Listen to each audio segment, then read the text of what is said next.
পরমাকে ফাঁসানোয় খেপে গিয়ে এবার চৌধুরী বাড়ি থেকে সঞ্চারীকে ঘাট ধাক্কা দিয়ে নিজেই তাড়িয়ে দিল সুদীপা। হ্যাঁ বন্ধুরা, আমরা এমনটাই দেখতে পাবো অনুরাগের ছোঁয়া ধারাবাহিকের আগামী পর্বগুলোতে। চুরির অপবাদে সঞ্চারীকে ফাঁসিয়ে দেয় পরমা। পরমা চিৎকার করে বলে সঞ্চারী আলমারি থেকে গহনাগুলো নিয়েছে, আর সঞ্চারীর হাতে গহনাগুলো থাকে। সঞ্চারী রীতিমতো ধরা পড়ে যায়, আর ফেঁসে গিয়ে সঞ্চারী পরমাকে ফাঁসানোর চেষ্টা করে। চিৎকার করে বলে সঞ্চারী যে সে যা করেছে তার থেকেও বাজে কাজ এই পরমা করেছে।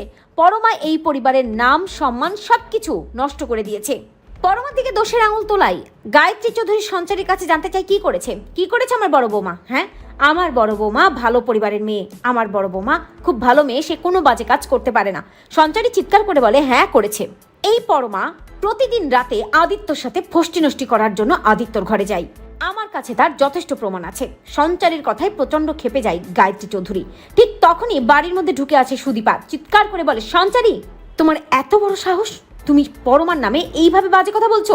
পরমা মনে মনে ভাবে কি বলছে সব সঞ্চারী, তবে কি সব সত্যি সবার সামনে চলে আসবে? কিন্তু আমি তো এমন নই, আমি তো আদিত্যকে কখনোই এভাবে কোনো কিছুতে জড়াইনি।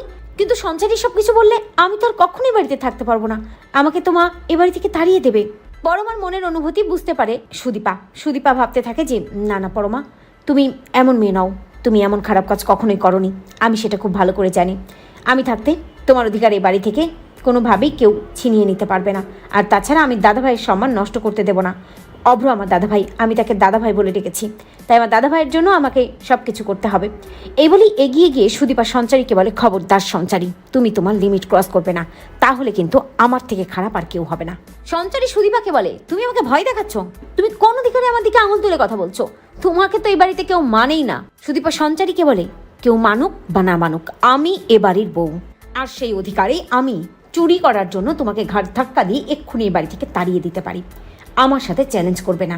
লিমিট ক্রস করলে সুদীপা তোমাকে নিজের জায়গাটা খুব ভালো করে বুঝিয়ে দেবে সঞ্চারী সুদীপার চোখের দিকে তাকিয়ে ভয় পেয়ে যায় এবং বুঝতে পারে যে না এই সুদীপা তাকে বের করে দিতেই পারে, তাই বেশি কিছু বলা যাবে না। তো বন্ধুরা, তোমরা এটাই চাও তো যে এভাবেই যেন সুদীপা সঠিক সময়ে হাজির হয়ে সঞ্চারীকে উচিত শিক্ষা দেয়? কমেন্ট করে জানাতে ভুলো না।